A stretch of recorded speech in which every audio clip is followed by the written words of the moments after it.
நேற்றைய தினமும் இன்றைய தினத்திலும் நாட்டின் பல பகுதிகளிலும் வாகன விபத்துக்கள் பதிவாகியுள்ளன.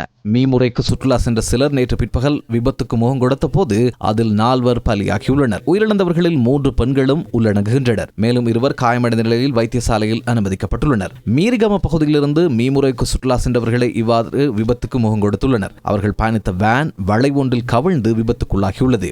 தலவாக்கல பிரதான தேவாலயத்துக்கு வருகை தந்த சிலர் பயணித்த வேன் ஒன்று குறித்த தேவாலயத்தின் பாதுகாப்பு வேலியை உடைத்துக் கொண்டு ஹட்டன் நூர்லிய பிரதான வீதியில் கவிழ்ந்து விபத்துக்குள்ளாகியுள்ளது. வேன் சாரதியின் கட்டுப்பாட்டை இழந்து இவ்வாறு பாதுகாப்பு வேலியில் மோதி சுமார் 15 அடி பள்ளத்தில் கவிழ்ந்து விபத்துக்குள்ளாகியுள்ளதாக எமது செய்தியாளர் தெரிவித்தார். சம்பவத்தில் 2 காயமடைந்துள்ளனர்.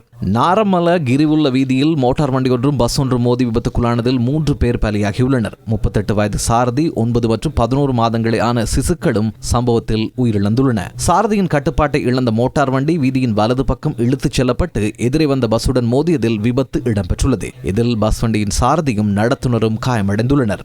வாரியபொல கும்புகேட்டை வீதியின் கப்புஹேன பகுதியில் லாரி ஒன்று பாதசாரி கடவில் பயணித்துக் கொண்டிருந்த பெண் ஒருவர் மீது மோதி விபத்துக்குள்ளானது. அதன்போது குறித்த பெண் உயிரிழந்துள்ளார். கண்டி கொழும்பு பிரதான வீதியின் கேகாலை 85வது கிலோமீட்டர் பகுதியில் லாரி ஒன்றும் மோட்டார் சைக்கிள் ஒன்றும் மோதி விபத்துக்குள்ளானதில் மோட்டார் சைக்கிள் பயணித்த பெண் ஒருவர் உயிரிழந்துள்ளார். குறித்த லாரி மோட்டார் சைக்கிளை முந்திச் செல்ல முற்பட்ட போதே விபத்து நேர்ந்துள்ளது. இதேவேளை பயணிகளின் உயிருக்கு அச்சுறுத்தல் ஏற்படும் வகையில் தனியார் பஸ் வண்டி ஒன்றை செலுத்திய சாரதி நாவலப்பிட்டிய போலீசாரினால் கைது செய்யப்பட்டுள்ளார். கினிகத்தேன லக்ஷபான பகுதியிலிருந்து கண்டி நோக்கி பயணித்துக் கொண்டிருந்த குறித்த பஸ் வண்டி நாவலப்பிட்டி வரக்காவ ரயில் கடவைக்கு அருகில் வருகை தந்த போதே குறித்த பாதுகாப்பு ரயில் கடவை மூடப்பட்டது. அதன்போது கண்டியிலிருந்து நாவலப்பிட்டி வரை ரயில் ஒன்று வருகை தந்து கொண்டிருந்தமே இதற்கு காரணமாகும். குறித்த பாதுகாப்பு வேலி திறக்கப்படும் வரை அதன் அருகில் முச்சக்கர வண்டிகள் பல அங்கு நிறுத்தப்பட்டிருந்தன. எனினும் குறித்த பகுதியில் காணப்பட்ட சிறிய இடத்துக்குள் பயணித்து பாரிய அச்சுறுத்தலுக்கு மத்தியில் ரயில் கடவை கடந்து செல்ல குறித்த தனியார் பஸ் சாரதி முயற்சித்தார். அவர் குறித்த ரயில் கடவை கடந்து பயணித்த போது ரயிலும் அவ்வீதி வழியாக வருகை தந்துள்ளதாக எமது செய்தியாளர் தெரிவித்தார்.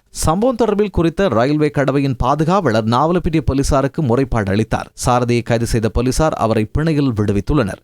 இவ்வாறான விபத்துக்களால் அப்பாவி உயிர்கள் பலியான பல சம்பவங்களை நாம் கடந்த காலங்களில் அவதானித்திருக்கின்றோம். எனினும் தொடர்ந்தும் இவ்வாறாக கவனயீனமாக வாகனங்களை செலுத்தும் சம்பவங்கள் இடம்பெறுமாக இருந்தால் அவர்களுக்கு எதிராக கடும் சட்ட நடவடிக்கை எடுக்கப்பட வேண்டும். இவ்வாறான விபத்துக்களை தடுக்க சாரதிகள் மிகுந்த அவதானத்துடன் செயற்பட வேண்டும். வாகனத்தில் பயணிக்கும் ஏனைய நபர்கள் தொடர்பிலும் வாகனத்தின் தொழில்நுட்ப கோளாறு தொடர்பிலும் உரிய அவதானம் செலுத்துவது முக்கியமாகும். இதனை உணர்ந்த சுயாதீன தொலைக்காட்சி ஊடக வலையமைப்பு கிளீன் ஸ்ரீலங்கா வேலைத்திட்டத்தின் கீழ் டேக்கியா வழித்தடங்களை பாதுகாப்பும் வேலைத்திட்டத்தை முன்னெடுத்துள்ளது.